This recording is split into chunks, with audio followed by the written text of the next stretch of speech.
আসসালামু আলাইকুম। দেশে বিদেশে বাংলাদেশি ভাই বোনেরা, সবাইকে সালাম দিয়ে শুরু করলাম। যে যেখানে আছেন, আজকে আপনাদের সামনে আসলাম যে নতুন চুক্তি হয়েছে, বাংলাদেশ ভারত চুক্তি হয়েছে যে বাংলাদেশ থেকে 1800 মিড লেভেল আমলাদের ভারতীয় নিয়ে ট্রেনিং দেবে। বাংলাদেশ থেকে 1800 মিড লেভেল আমলাদের ভারতে নিয়ে ট্রেনিং দিবে, প্রশাসন ট্রেনিং। চিন্তা করতেছেন এখন ইসকন এবং হিন্দুত্ববাদীরা কি করতেছে? বাংলাদেশের মিড লেভেল সরকারি কর্মচারী যারা আছে তাদের ভারতে নিয়ে 1800কে ভারতে নিয়ে ট্রেনিং দেবে। তার পিছনে কারণ কি? অনেকগুলা কারণ। এখন এই ভারত চাচ্ছে বাংলাদেশকে প্রশাসনিকভাবে সব দিক থেকে ঘিরে ফেলবে। এখন 1800-র মতো মিড লেভেল নিচ্ছে। খেয়াল করবেন, ইয়াং কোনো কর্মচারীদের নিচ্ছে না। কী জন্য মিড লেভেল নিচ্ছে? কারণ মিড লেভেলরা অলরেডি অলমোস্ট হাফ ওয়ে তাদের ক্যারিয়ারে। এদের দিয়ে ইয়াংদের কীভাবে তাদের হিন্দুত্ববাদী ভারতের স্বার্থ রক্ষা করা যায়, কিভাবে বাংলাদেশে, এই ট্রেনিং দেবে। শুধু এইটা না, এই ট্রেনিংয়ের নামে অন্তত 1800 একজনের উপর যদি 5 লাখ করে বিল দেয়, কত টাকা হলো বাংলাদেশের? তারপরে এই কর্মচারীরা যাবে ভারতে গিয়ে কি করবে? উল্টা সিধা বিল দিবে। তার মানে বাংলাদেশের হাজার হাজার কোটি টাকা এই এই এই নাটকে যাবে। কিন্তু টাকা তো গেল, যাচ্ছে, কিন্তু কথা হচ্ছে 1800 মিড লেভেল আমলাদের ভারতে নিয়ে ট্রেনিং দিবে। কি ট্রেনিং দেবে? বাংলাদেশে আমাদের ভারত থেকে শিকার কি আসে, কি শেখাবে? ক্রস ফায়ার তো আমাদের শিখিয়ে দিছে অলরেডি। এটা তো ভারতীয় স্টাইলের, এটা মোদি স্টাইলের, RSS স্টাইলের ক্রস ফায়ার শিখাই দিছে, যে কারণে বাংলাদেশে আনাচে কানাচে ক্রস ফায়ার হচ্ছে। এখন আমাদের প্রশ্ন, দেশের মানুষ আপনারা জেগে উঠুন। কারণ চুক্তি করে ফেলছে অলরেডি বাংলাদেশ যে 1800 মিড লেভেল সরকারি কর্মচারীকে ভারতে নিয়ে ট্রেনিং দিবে। তাদের ট্রেনিং কি? তাদের থেকে আমরা কি শিখবো? গোমূত্র পান করা শিখবো, গোবর খাওয়া শিখবো, গোমাতাকে পূজা করা শিখবো? আমাদের তো ভারতে গিয়ে কিছু শিক্ষার দরকার নাই। হ্যাঁ, যদি শিক্ষার দরকার কিছু জানতে হয় তাহলে চীনে যাও। চীনের পিছনে স্বার্থ, অর্থনৈতিক স্বার্থ। চীনে কোনোদিন চায়নি, চাবেও না যে তাদের কালচার, তাদের ধর্ম আমাদের উপর চাপিয়ে দিতে। ভারতীয়রা কি করতেছে? এখন বাংলাদেশের প্রশাসনের সব দিক দিয়ে ক্যাপচার করে ফেলতেছে। চিন্তা করেন। আরে এই আজকে আপনার এই পেজে দেখবেন, ডিআইজি চিফ যে আছে বনোজ কুমার মজুমদার, সে একজন ইসকন সদস্য। তার ছবি দেখলে দেখবেন তার বয়স তেমনই হয়নি। সে ওই পজিশনের যোগ্যই না বয়স হিসাবে, কিন্তু সে ওই পজিশন ধরে রাখছে। এখন 1800 কর্মচারীর মিড লেভেল কর্মচারী। কারণ আমাদের বাংলাদেশে দেখেন ইয়াং যারা যেগুলো আছে ষাঁড়, ইয়াং যেগুলো আছে গরু ষাঁড়। এখন এরা যাদের নিয়ে যাচ্ছে এরা তো বলদি হয়ে গেছে। সরি, কী জন্য? কারণ এরা মিড লেভেল ইয়াং ষাঁড়দের ফাইট টাইট শেষ করার কি করি আমরা? বলদ, শুধু ঘাস খায়, না হয় মাংসের জন্য জবাই দেয়। তো এখন যাদের নিয়ে যাচ্ছে এরা মিড লেভেল ইয়াং যারা, এরা হয়তো রিভোল্ট করতে পারে, এই জন্য মিড লেভেল এদের নিয়ে যাচ্ছে। এদের দিয়ে বাকি যত ইয়াং প্রশাসনে যত আসবে এদের দিয়েই ইসকনদের নিয়োগ করবে। কারণ পুলিশ প্রশাসনের সব দিকে ইসকন দখল করে ফেলছে। চিন্তা করেন, 1800, এটা কিন্তু খুব ইম্পর্টেন্ট ব্যাপার। দেশের সবাইকে জানতে হবে যে 1800 বাংলাদেশি মিড লেভেল কর্মচারী ভারতে নিয়ে ট্রেনিং দিচ্ছে। এদের কি ট্রেনিং দিবে এবং এরা এসে কি করবে? ভারতের স্বার্থ রক্ষাই করবে, তাই না? ভারতের স্বার্থ রক্ষার জন্য বাংলাদেশ থেকে কর্মচারীদের, সরকারি কর্মচারীদের ট্রেনিং দিয়ে বাংলাদেশে পাঠাবে। এইটা 2 নম্বর ইস্যু, যেটা হলো ওই যে বাংলাদেশের বুকে ভারতীয় রেল রোডের ব্যবস্থা হয়েছে। আপনার আগে একদিন আমি বলেছিলাম যে তারা জিনিসপত্র পোর্ট থেকে নেবে আর খালি ট্রেন দিয়ে তাদের পচামাল দেবে। শুরু হয়ে গেছে, কিন্তু এর আগে একটা ট্রেন ফেরত আসার সময় সব পেঁয়াজ নিয়ে আইছে। যখন বাংলাদেশে পেঁয়াজের দরকার ছিল তখন ভারত দেয়নি। আমরা মিশর, পাকিস্তান থেকে পেঁয়াজ আনতে হয়েছে বাংলাদেশে। এখন কি করতেছে? পেঁয়াজ দিছে। ভারতীয় সব মিডিয়াগুলোতে হচ্ছে আহমেদাবাদ থেকে ট্রেন 2110 কিলোমিটার ট্রেন বেনাপুলে আসবে ভারতীয় কাপড়, ডাই এবং কেমিক্যাল নিয়ে। এটা আসতেছে, শুরু হয়ে গেছে। তার মানে কি হচ্ছে, এই যে ভারতীয়, Bangladesh world second largest garments exporter. আমরা দুনিয়া, চায়নার পরে বাংলাদেশ হলো দ্বিতীয় এক্সপোর্টে। কিন্তু বাংলাদেশ থেকে আমরা, মানে বাংলাদেশে আমরা ভারতীয় কাপড় আনবো, ইম্পোর্ট করবো কেন? এই যে শুরু হয়ে গেছে, তারা যে রেল লাইনের অ্যাক্সেস নিছে, তাদের উদ্দেশ্যই হলো অর্থনৈতিক কলোনি বানানো। পুরনো পচা মাল যা আছে সব বাংলাদেশে, যেখানে বাংলাদেশে কাপড়ের কোনো দরকার নাই। আমরা কাপড় এক্সপোর্ট করি, তো ভারত থেকে আমাদের কাপড় ইম্পোর্টের কি দরকার? এটা আমার কথা না, আপনি গুগল করে দেখবেন, প্রত্যেকটা ইন্ডিয়ান মিডিয়াতে, নিউজ পেপারে এটা আছে যে আহমেদাবাদ থেকে, গুজরাটের ওখানে আহমেদাবাদ থেকে 2110 কিলোমিটার দূর ট্রেন লোড করে ভারতীয় কাপড় এবং ডাই এবং কেমিক্যাল নিয়ে ওই ট্রেনটা আসতেছে। তার মানে যতবার এখান থেকে তাদের মাল নিয়ে যাবে সমুদ্র থেকে, তাদের মাল, আর ফেরত আসার সময় ওই ট্রেন কিন্তু ভারতের সেকেন্ড গ্রেড সব পচা যে মাল আছে সব বাংলাদেশি নিয়ে আসবে। হ্যাঁ, তারপর আরেকটা জিনিস খেয়াল করবেন, ভারতীয়রা চেঁচামেচি করে যে বাংলাদেশি অবৈধ ওই ভারতে খবর দেখবেন, বেনাপুলের বর্ডারে 2600 অবৈধ ভারতীয় আটকা পড়ছে। তারা ফেরত যেতে চাচ্ছে, পশ্চিমবঙ্গ সরকার মানে ভারতীয় সরকার ঢুকতে দিচ্ছে না। এখন ভারতীয় মিডিয়া খুব কান্নাকাটি করতেছে যে এদের ঢুকতে দেওয়া হোক। আমার প্রশ্ন হলো, ভারতীয়রা তোমরা চেঁচামেচি করো যে বাংলাদেশে অবৈধ, কিন্তু তোদের মানুষ বাংলাদেশ বর্ডারে আটকা পড়লো কেন? এটা ছবিও আছে, সব আছে, একটু গুগল করে দেখবেন যে বাংলাদেশ বর্ডারে 2600-র মতো আছে, ওই বেনাপুল বর্ডারে আটকা পড়ছে ভারতীয়রা, অবৈধ ভারতীয়রা, যে তারা যেতে চাচ্ছে কিন্তু ভারত ঢুকতে দিচ্ছে না, যে কারণে ভারতীয় মিডিয়া খুব কান্নাকাটি করতেছে। এই ফ্যাক্টগুলো ভাইয়েরা খেয়াল করে শুনবেন, দেখবেন এবং সজাগ হন। সেকেন্ড জিনিস, মজার ব্যাপার হলো, ভারতীয় হাই কমিশনার রিবা গাঙ্গুলি দাস বললেন যে বাংলাদেশ এবং ভারতের সম্পর্ক নষ্ট করার চেষ্টা করা হচ্ছে। এখন ম্যাডাম হাই কমিশনার, আপনি বাঙালি, হয়তো সামহাও এটা আপনার কাছে পৌঁছলে খেয়াল করে শুনবেন। সম্পর্ক নষ্ট করার চেষ্টা কেউ করতেছে না, সম্পর্ক নষ্ট আপনারা করতেছেন। কি জন্য করতেছেন? কারণ যখন দুই হাতে তালি বাজে, আপনারা যদি ভালো সম্পর্ক চান তাহলে বাংলাদেশ সীমান্তে এসে আমাদের গুলি করেন কেন? এই জবাবটা দেবেন। তার সম্পর্ক নষ্ট।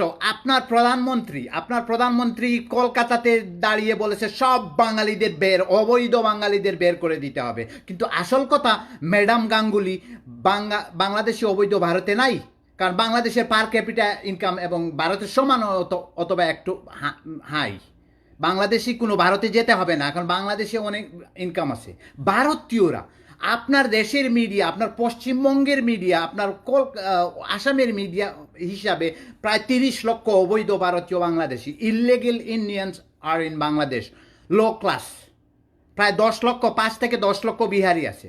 তো ম্যাডাম গাঙ্গুলি, শুধু এইটা না, আপনার স্বরাষ্ট্রমন্ত্রী কি বলেছিল, বাংলাদেশিদের পিপিলিকা, এই পিঁপড়াদের বের করে দিতে হবে। তো সম্পর্ক কেউ নষ্ট করতেছে না বাংলাদেশ ভারতের, আপনারা নষ্ট করতেছেন। আপনারা আমাদের সীমান্তে এসে আমাদের গুলি করতেছেন। আপনি বলেন কোন দিন বাংলাদেশের বিজিবি ভারতীয় একটাকে গুলি করেছিল? আর ভারতীয়রা দুনিয়ার বর্ডারের আর কোনো দেশের সাথে, কোনো দেশের মানুষকে গুলি করে না, শুধু আমাদের।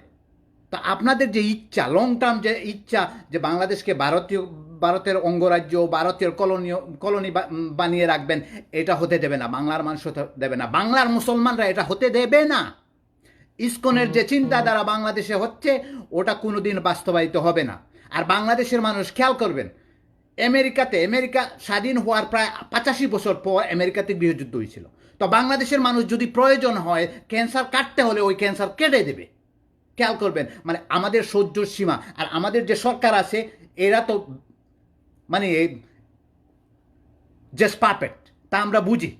এখন আমার অনুরোধ, যে ভাই বোনেরা আওয়ামী লীগ করেন, জন্ম তো বাংলাদেশে, বাংলাদেশ নিয়ে একটু প্রেম ভালোবাসা যদি তাকে একটু খেয়াল করে বুঝবেন, ওই আপনার পররাষ্ট্রমন্ত্রীর মতো সুমন বকমন উময়ুন হবেন না, মানে ডাম ডেফ অ্যান্ড ব্লাইন্ড হয়ে বসে থাকবেন না। খোলা চোখে দেখেন ভারতীয়রা বাংলাদেশে কি করতেছে, বাংলাদেশ সব কিছু নিয়ে যাচ্ছে। এই যে 1800 বাংলাদেশি মিড লেভেল কর্মচারীকে ভারতে নিয়ে ট্রেনিং দেবে, কিসের ট্রেনিং? ভারতে এমন কি আছে যে তাদের অবস্থা আমাদের চেয়ে খারাপ, তাদের লোক খেতে পারতেছে না, তাদের প্রশাসনের দুনিয়ার one of the highest corruption, তাদের ক্রস ফায়ার তো তারা ভারত থেকেই শুরু হয়েছে, এটা আমাদের শিখাই দিছে। আর এখন বেশি বেশি এই ইসকন সদস্য যারা আছে হিন্দু অথবা তাদের গুলাম যারা আছে বাংলাদেশের মুসলমান, এরাই ক্রস ফায়ার করতেছে। এটা কিন্তু আমরা ভারত থেকে শিখে আসছি।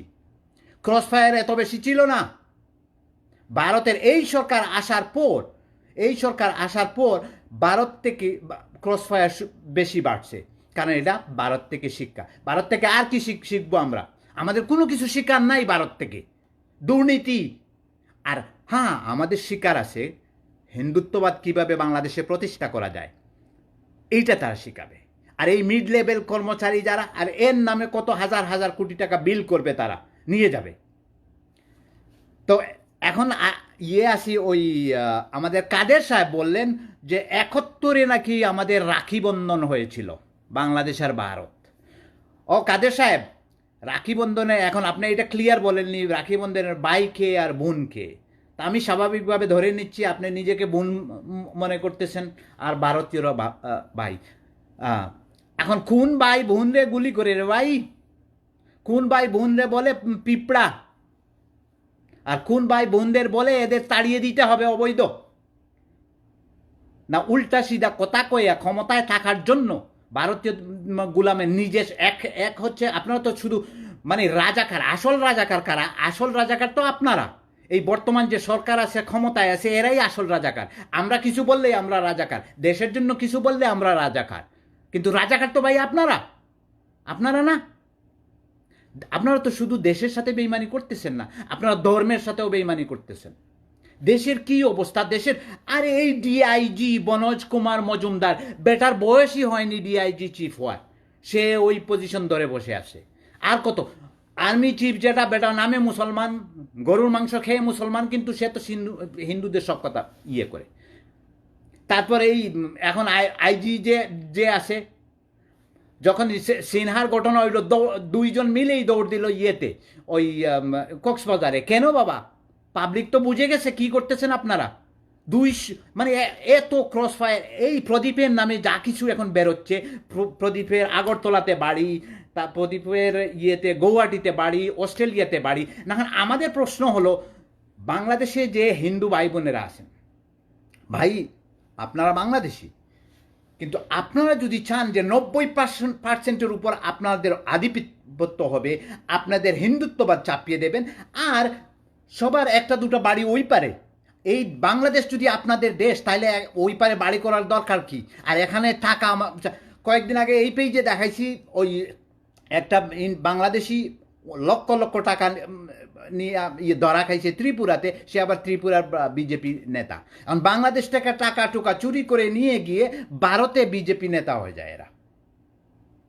এখন আমি হিন্দু ভাই বোনদের বলতেছি, দেখেন আপনারা যে অ্যাটিচিউড যেটা আছে, বাংলাদেশকে ভারতের অংশ করে ফেলবেন, বাংলাদেশে ভারতীয় আধিপত্য করবেন, ওই চিন্তা ছেড়ে দেন। কিন্তু যদি না ছাড়েন তাহলে ভবিষ্যৎ খারাপ হবে, আমাদের ভবিষ্যৎ খারাপ হবে। আর খেয়াল করবেন, জনগণ জেগে উঠতেছে, যেখানে ভারতীয় হাইকমিশনার বলতেছেন ও বাংলাদেশ এবং ভারতের সম্পর্ক নষ্ট করার চেষ্টা করা হচ্ছে। নষ্ট কেউ করতেছে না, ভারত নষ্ট করার চেষ্টা করতেছে। ভারত মনে করে আমরা তাদের গুলাম, তাদের সব কথা শুনতে হবে, যা তা বলে তাই করতে হবে, তাদের জিনিসপত্র আমাদের কিনতে হবে, কিন্তু আমরা বিক্রি করতে চাইলে তারা কিছু কিনে না। এখন এই যে ট্রেন ব্যবস্থার সুযোগ দিয়ে, রেলওয়ের ব্যবস্থা করে সুযোগ দিয়ে আমাদের তো মানে আমাদের একদম অর্থনৈতিকভাবে আমাদের মানে অবস্থা খারাপ করে দেবে। কারণ প্রত্যেক ট্রেনে তারা যে জিনিস নিয়ে যাচ্ছে, খেয়াল করবেন বাংলাদেশ হচ্ছে দুনিয়ার দ্বিতীয় বৃহত্তম গার্মেন্টস এক্সপোর্টিং কান্ট্রি, চায়নার পরে। কিন্তু এই বাংলাদেশ ভারত থেকে এখন ট্রেন আসতেছে, কিন্তু আহমেদাবাদ থেকে 2110 কিলোমিটার দূর গিয়ে ট্রেন বেনাপুলের দিকে আসতেছে। কি নিয়ে আসতেছে? ভারতীয় কাপড়, ডাই এবং কেমিক্যাল। এখন আমার প্রশ্ন হলো, যেখানে আমরা দুনিয়ার দ্বিতীয় বৃহত্তম গার্মেন্টস এক্সপোর্টিং কান্ট্রি, ওখানে ভারত থেকে আমরা আমাদের জিনিস, ভারতের কাপড় নিয়ে আসবো কেন? আমি বাংলাদেশ সরকার এবং এই হাসিনা সরকারের কাছে এইটা জানতে চাই, ভারতের কাপড় বাংলাদেশে আসে কেন? তো এখন বাংলাদেশের গার্মেন্টস ইন্ডাস্ট্রি তারা শেষ করে দেবে? যখন পেঁয়াজের দরকার ছিল তখন পেঁয়াজ দেয়নি, গত ট্রেন যেটা আসছে ওটা পুরা লোড করে পেঁয়াজ নিয়ে আইছে। যাওয়ার সময় কিছু নিছে? বাংলাদেশ থেকে কিছু নেয়নি, কারণ তার সমুদ্র থেকে তাদের জিনিস তারা নিয়ে গেছে।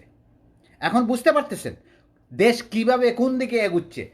তারপরে আমার পররাষ্ট্রমন্ত্রী বললেন, বাংলাদেশের উন্নয়ন আর ভারতের উন্নয়ন একই কথা। বাংলাদেশের উন্নয়ন মানে ভারতের উন্নয়ন। হ্যাঁ মাননীয় পররাষ্ট্রমন্ত্রী, আপনার কথার সাথে আমি একমত।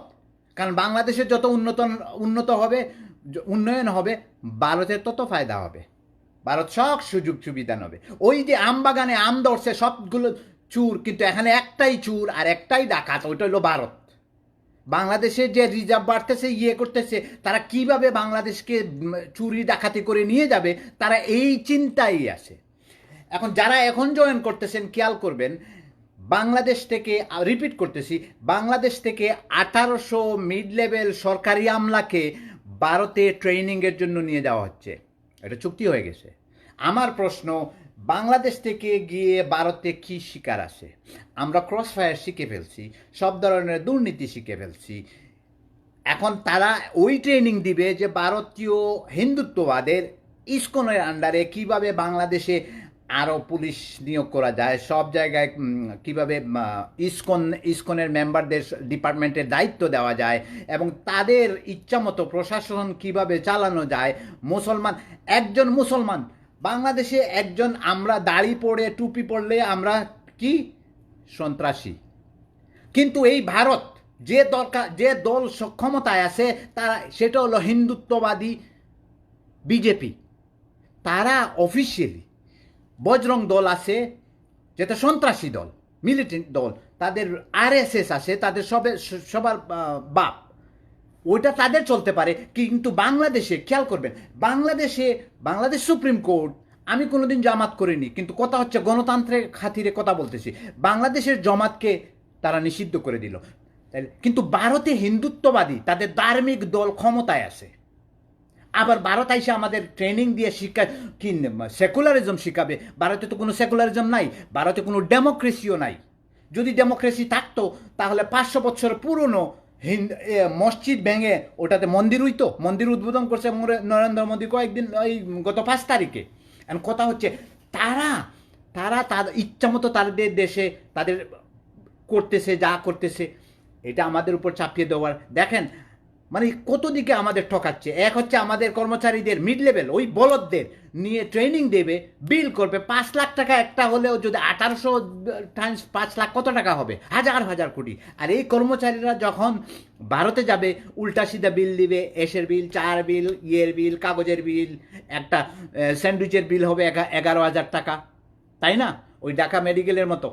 এইভাবে দেশকে চুরি করতেছে। মানে দেশের অবস্থা রে ভাই, এমন চুরি দুনিয়ার কোনো দেশে হচ্ছে না যেভাবে চতুর্দিকে। এখন ভারতের নজর হলো বাংলাদেশে, হ্যাঁ ইকোনমিকভাবে অ্যাডভান্স হচ্ছে, অর্থনৈতিক গিয়ে হচ্ছে, তাও যা পারা যায় না নিয়ে নিতে হবে। আর তারা আমাদের বাংলাদেশকে তাদের পচা জিনিসের বাজার বানানোর জন্য মানে মরিয়া হয়ে রাখছে। এই জন্য এই গর্দব এরা, এক হচ্ছে এই সরকারটা একদম ইনকম্পিটেন্ট, স্টুপিড, ইডিয়েট ও বেইমান এবং ভারতীয় দালাল, যেটা হয় আই ডোন্ট কেয়ার। কিন্তু এরা দেশ বিরোধী, দেশের সাথে গাদ্দারি করতেছে। কারণ ভারতকে রেলওয়ের সুবিধা দেওয়ার আগে তোমাদের অন্তত চিন্তা করা উচিত ছিল। যাওয়ার সময় তারা পোর্ট থেকে তাদের মাল নিয়ে যাবে, আর যখন খালি ট্রেন আসবে শুধু তাদের পচা মাল দেবে। তো আমাদের দেশের যে ম্যানুফ্যাকচারার আছে, দেশের যেগুলো আসে, ধরেন বাংলাদেশে এখন এনা পেঁয়াজ হচ্ছে, এখন ভারতের পেঁয়াজ নিয়ে আসে, এই কৃষকদের মারার দরকার কি ছিল?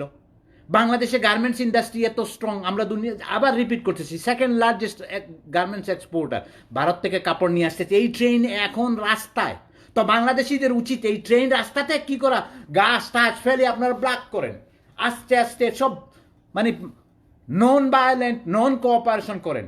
আমরা ভারতীয় পচা পণ্যের দরকার নাই, কোনোদিন দরকার হবে না। আর এই পণ্য কিনবেন, ওই টাকা দিয়ে গুলি কিনে তারা আমাদের বুকেই গুলি করবে। এইটাই ভারতীয়রা করতেছে, একটার পর আরেকটা ইস্যু। এই প্রদীপের ইস্যু দেখেন, চিন্তা করেন, তার এখন দুদকের কাছে ইনফরমেশন আসতেছে তার আগরতলাতে বাড়ি, তার গৌহাটিতে বাড়ি, তার অস্ট্রেলিয়াতে বাড়ি। এই যে ইস্কনেরা, এরা, আমার প্রশ্ন আছে হিন্দু ভাই বোনেরা, আপনারা বাংলাদেশে আসেন, কিন্তু আবারও বলতেছি, আপনাদের ওই পারে বাড়ি কেন? আপনাদের এক পা বাপা বাংলাদেশের, ডান পা ভারতে, আর আপনাদের ডুয়েল সিটিজেনশিপ কেন? এই তো প্রদীপের বউয়ের ইন্ডিয়ান পাসপোর্ট, এখন সুযোগ পাইলেই তো তাদের তো মাদারল্যান্ড ওইটা, এখানে তো শুধু কামানোর জন্য। সাধারণত মধ্যপ্রাচ্যে যারা যায় কামানোর জন্য, আমরা ওয়েস্টার্ন আসি, আমেরিকাতে আসি। আমেরিকা, বাংলাদেশে আমার জন্ম, আমেরিকা আমার দেশ, কারণ এখানে তো আমি 33 ইয়ার্স, কথা বলছেন, এটা আলাদা। And I love America age I love Bangladesh. কিন্তু ওই ভারতীয়রা তো এটা করে না, বাংলাদেশ হচ্ছে তাদের সব কামানোর সব কিছু সুযোগ। কিন্তু এখন তাদের চিন্তাধারা হচ্ছে, আরে দেখবেন এই পেজে আছে ভারতীয় ইসকনের একটা মেম্বার বাংলাদেশি, সে বলতেছে আমি আসতে বাংলাদেশে চিন্তা করছিলাম, যখন ভারতের অংশ হবে তখন ফিরে আসব। চিন্তা করেন তাদের চিন্তাধারা কোথায় যাচ্ছে, যে বাংলাদেশকে তারা ভারতের অংশ করবে। এখন আমাদের খেয়াল করতে হবে, তা বাংলাদেশে ভাই ওই ট্রেন লাইনের পাশে যারা আছেন, গাছ টাছ ফেলে ট্রেন লাইন বন্ধ করেন, কারণ ওই ট্রেনে কাপড় নিয়ে আসতে, সে ডাই আসতে পচা, মানে যেটা আমাদের দরকার নাই তা পাঠাচ্ছে। এখন ওই আবার পররাষ্ট্রমন্ত্রী বললেন যে বাংলাদেশের সাথে ভারতের রক্তের সম্পর্ক। কিসের রক্তের সম্পর্ক? রক্তের সম্পর্ক কিসের? ভারতের সাথে, ভারতীয় হিন্দুত্ববাদীদের, ইসকনের, RSS এর সাথে আমাদের রক্তের সম্পর্ক না, রক্তের সম্পর্ক নাই। হ্যাঁ, যদি ভারতের কোনো মুসলমান হয় তাহলে আমার রক্তের সম্পর্ক আছে তার সাথে, কোনো হিন্দুর সাথে আমার রক্তের সম্পর্ক নাই, সোজা কথা। আমি ওই ব্যান্ডওয়াগনে ছিলাম অনেক দিন, বুঝছেন, আমি সেকুলারিজমে বিশ্বাস করতাম কিন্তু যারা বলে সেকুলারিজম ভারতে, তারা যদি মুসলমানদের লিঞ্চ করে জীবিত পিটিয়ে মারে তাহলে তো তা হবে না, আর তা চাচ্ছে বাংলাদেশে তা করতে। তা এই জন্য আমি সেকুলারিজমের বাস থেকে নেমে গেছি। আমি ব্যক্তিগত একটা আপনারা শেয়ার করি আপনাদের সাথে। বছর খানিক আগে নিউ ইয়র্কে একটা ফেমাস হসপিটালের একজন অ্যাডমিনিস্ট্রেটর, এদের সাথে আমার সম্পর্ক প্রায় 25 বছরের, অর্থাৎ তাদের ছেলেমেয়েরা আমাকে আঙ্কেল ডাকে, চাচা ডাকে। তো মহিলা খুব ভালো ভাইয়ের মতো সম্পর্ক, সে স্বাভাবিক আমার সাথে এতদিনের সম্পর্কের কারণে বাংলাদেশিদের সম্পর্কে তার খুব একটা হাই চিন্তাধারা। তো ওই হসপিটালে সে কিন্তু অ্যাডমিনিস্ট্রেটর, বুঝছেন, হাই অফিসার, এক ইয়াং ডাক্তার, ভারতীয় ডাক্তার। তো আয়সা চামচামি করতেছে তার সাথে, মনে করছে ভালো পজিশনে প্রমোশন হবে এই এমন কিছু। তো সে বলছে, দেখো I have very high regard for people from Bangladesh. ওই বেটা যে পেনর তার সাথে শুরু করলো বছর খানিক আগে, oh, we made their country, we pretty much run their foreign policy, they depend on us, culturally they are way inferior than us. আমরা তো ওই মহিলা শুনে তারপর চেতা শুনাইছে তারা কইছে, দেখো কালচারালি বাংলাদেশ আর মোর সেকুলার, মানে তারে শোনাই দিছে। অর্থাৎ সে এইটা তা বুঝাতে চাচ্ছে যে আমরা তাদের কিছুই না, আমরা তাদের অঙ্গরাজ্য, আমরা লো ক্লাস মানুষ। এইটা সেই ওই বেটা চামচামি কইরা মনে করছে ভালো হবে, ফ্রেন্ডলি হবে। মহিলা কিন্তু তারে একদম উচিত শিক্ষা দিছে, কইছে তোমাদের ওই ভারতে communal violence way more than Bangladesh is more, আমি জানি বাংলাদেশ কি, এই সেই, যাই হোক পড়াই দিছে। কিন্তু কথা এটা না, দেখেন এই ভারতীয়দের বাংলাদেশ নিয়ে চিন্তা কিভাবে। এখন মজার ব্যাপারে আসছি, দেখেন আপনার বাংলাদেশ সরকার তার ভারতীয়দের সাথে মিলে আমার মুখ বন্ধ করার চেষ্টা কিভাবে করতেছে। আমি এক লাইভে বলেছিলাম ওই ভারতীয় জিনিসপত্র মশলাপাতির গতকালকে উকিল নোটিশ আইছে আমার কাছে, আমি আপনাদের দেখাবো। এই দেখেন, আমি আমার ঠিকানাটা কভার করে ফেলছি। এই দেখেন উকিল নোটিশ গতকালকে আইছে, উকিল নোটিশ যে আমি আমার মুখ বন্ধ করতে হবে, না হয় আমাকে কোর্টে যেতে হবে। তা আমি এটা আনসার করব 2-1 দিনের মধ্যে। কালকে আমি বাসায় ছিলাম না, আমার ওয়াইফ নার্ভাস হয়ে আমাকে কল দিয়েছেন যে ওয়্যার আর ইউ। তখন আমি বললাম আমি তো বাইরে। তাড়াতাড়ি আসো, ওই উকিল নোটিশ নিয়ে আইছে ইয়েতে বাসায়। চিন্তা করতেছেন ভারতীয় একটা কোম্পানি আমার উকিল নোটিশ দিছে। এই উকিল ওই শিকাগো থেকে। কথা এটা না, কথা হচ্ছে দেখেন বাংলাদেশ এবং ভারতীয়রা মিলে কিভাবে কিভাবে মুখ বন্ধ করার চেষ্টা করতেছে। তা আমার মুখ তো বন্ধ করতে পারবে না। আমি বাংলাদেশ সরকারকে বলতেছি, আর ভারতীয় বরপক্ষকে বলতেছি, আমেরিকাতে there is a thing called First Amendment. Everyone has the right to express what she feels. আমি ট্রাম্পরেও গাদার বাচ্চা বলে ডাকতে পারি, যা ইচ্ছা বলতে পারি। এটা আমেরিকার সংবিধানের প্রথম লাইন, প্রথম অ্যামেন্ডমেন্ট যেটা হয়েছে ওটাতে দেওয়া আছে। তো তোমরা বন্ধ করতে পারবে না। ওই ভারতীয় স্টাইলে আর বাংলাদেশের স্টাইলে থ্রেট এইগুলো দিয়ে হবে না। এই যে মানে উকিল নোটিশ এইগুলো দিয়ে আমার মুখ বন্ধ করতে পারবে না। আমি বাংলাদেশের রাজনীতি কোনোদিন করিনি 33 বছরের মধ্যে, কিন্তু এখন দেশের অবস্থা আর স্পেশালি ইসকনের অবস্থা দেখে, বাংলাদেশে ইসকন কি করতেছে, বাংলাদেশকে ভারতীয় হিন্দুত্ববাদের পুরো দখলে নিয়ে যাওয়ার যে চক্রান্ত চলতেছে, এই জন্য আর আমি মুখ বন্ধ করে বসবো না। তো আবারও বলতেছি, উকিল নোটিশ পাইছি, ভারতীয় একটা কোম্পানি উকিল নোটিশ পাঠাইছে যে আমি ওই যে ভারতীয় মশলাপাতি এগুলো নিয়ে করছি, নোটিশ দিচ্ছে। তো তোমরা আমার মুখ বন্ধ করতে পারবে না। আর বাংলাদেশ সরকারকেও বলতেছি ওটা চলবে না। সেটা একটা ইস্যু আমি দেখলাম কালকে রাত্রে। দেখেন, আমি আগে বলতেছি, আমি সাংবাদিক ইলিয়াস যে, তার উপর নাকি অ্যাটাক হয়েছে নিউ ইয়র্ক জ্যাকসন হাইটে। আমি কোনো দল কোনো পক্ষের ইয়ে করতেছি না, কিন্তু এইটা জানাচ্ছি যারা করতেছেন ভাই, যে বাংলাদেশি ভাই কোন দল করেন, আওয়ামী লীগ করেন, যাই করেন, বাংলাদেশে এখানে there is a thing again, first amendment. কথা বুঝছেন? এখানে বাংলাদেশি স্টাইলে রাজনীতি চলে না। কেউ যদি কিছু বলতে চায় তারে বলতে দেন। ওই যে রাস্তাঘাটে অ্যাটাক করলে ওটা সুন্দর হয় না। ভালো হওয়ার চেষ্টা করেন, ভালো দেশে আসেন, মন মানসিকতা চেঞ্জ করেন। ফার্স্ট অ্যামেন্ডমেন্টের আন্ডারে তার যা ইয়ে আসে তারে করতে দেন। বুঝতে পারতেছেন? আমি শুধু as a voice for first amendment আমি তার পক্ষ হয়ে কথা বলতেছি। এই জন্য কথা বলতেছি যে সে যদি কিছু করে শিক্ষণীয় আসে, আপনার যদি অনেক কোনো কথা, তার কোনো কথাতে দ্বিমত হন, লেখেন, কমেন্ট করেন, বাস। That's how the normal way of doing it. Physical threat আর পিটানো, এই পিটাই নেবো, এই করবো, সেই করবো, এগুলো এখানে চলে না। খেয়াল করবেন। আর আমার ব্যাপারে পার্সোনালি ডোন্ট ট্রাই ইট। আমি বলতেছি এখানে আছে সেকেন্ড অ্যামেন্ডমেন্ট। বুঝতে পারতেছেন সেকেন্ড অ্যামেন্ডমেন্ট কি? I exercise my second amendment. তো আপনাদের অনুরোধ করব, এইরকম কোনো কিছু করবেন না যেটা শুভা পায় না, সুন্দর না। কারণ এখানে সাংবিধানিক রাইট আছে। আপনারা যেভাবে করতেছেন, মিটিং করেন, ইয়ে করেন, আপনাদের ইয়ে বলেন, তারেও বলতে দেন। তো যে এটা আমি মানে তীব্র নিন্দা করি। ইলিয়াসের উপর যে এটা চেষ্টা হয়েছে, এটা আমি নিন্দা করতেছি।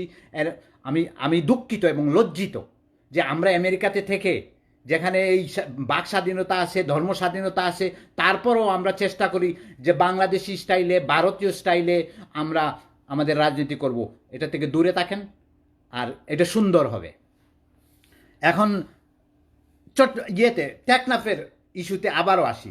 টেকনাফের ওই কক্সবাজারের পুলিশ সুপার, সে সব কিছু জানতো, সব কিছু তার আন্ডারে হয়েছে। তারে এখনও কিন্তু তারে এখন চার্জ নাই কেন, তারে সরানো হয় না কেন, তারে অ্যারেস্ট কেন করা হলো না? এইটা আমাদের দাবি এই সরকারের কাছে যে এটা করতে হবে। সেকেন্ড যেটা সরকারকে বলতেছি, জনগণ কিন্তু ঘুম থেকে উঠে গেছে। অর্থাৎ আপনারা ভারতীয় যে চক্রান্ত বাস্তবায়িত করার চেষ্টা করতেছেন, সরকারের সব জায়গায়, সব অফিসে, সব জায়গায় যে ইসকনের মেম্বারদের ঢুকাচ্ছেন, যে ভারতীয় চক্রান্ত বাস্তবায়িত করার, ওটা কিন্তু বেশি দিন চলবে না, হবেও না। কারণ বাংলাদেশের মানুষ বুঝে ফেলছে। আবার রিপিট করতেছি যে 1800 বাংলাদেশি মিড লেভেল কর্মচারীকে ভারতে নিয়ে যাওয়া হচ্ছে ট্রেনিংয়ের জন্য। দেশের মানুষ চিৎকার করুন।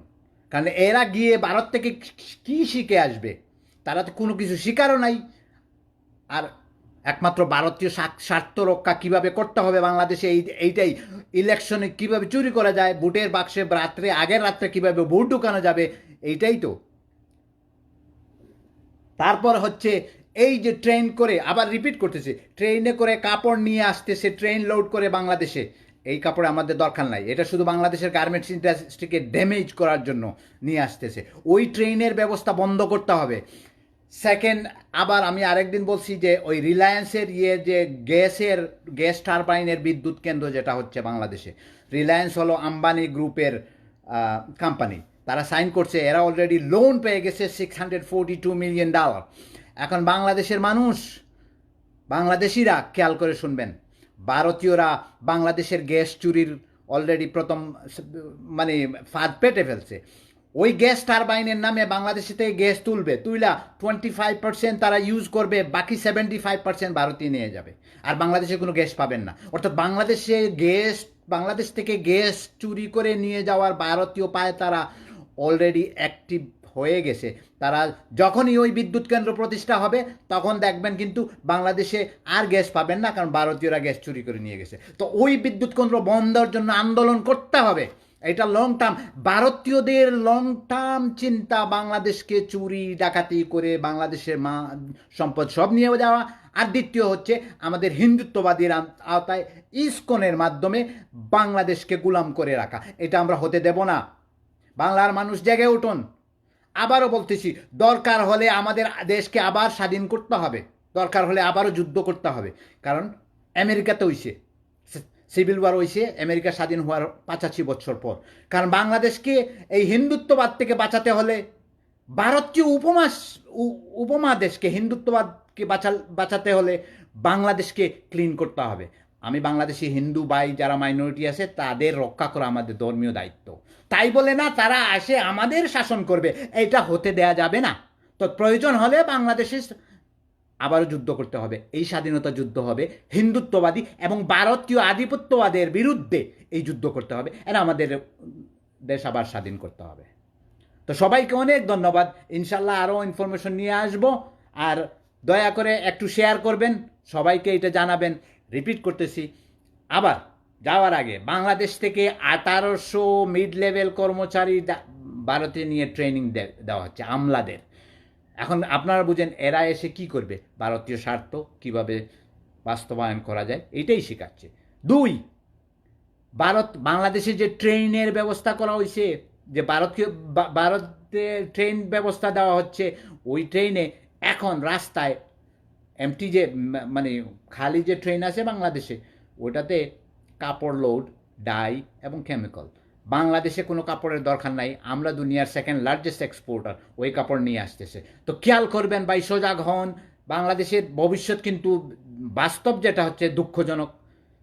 মানে আমাদের অর্থনৈতিক গিয়ে এই হচ্ছে সেই হচ্ছে দেখায়া, কিন্তু ভারত একদিকে না, অর্থনৈতিক দিকে না, প্রশাসনিক দিক থেকে আমাদের সব জায়গায় ক্যান্সারের মতো ঢুকে যাচ্ছে।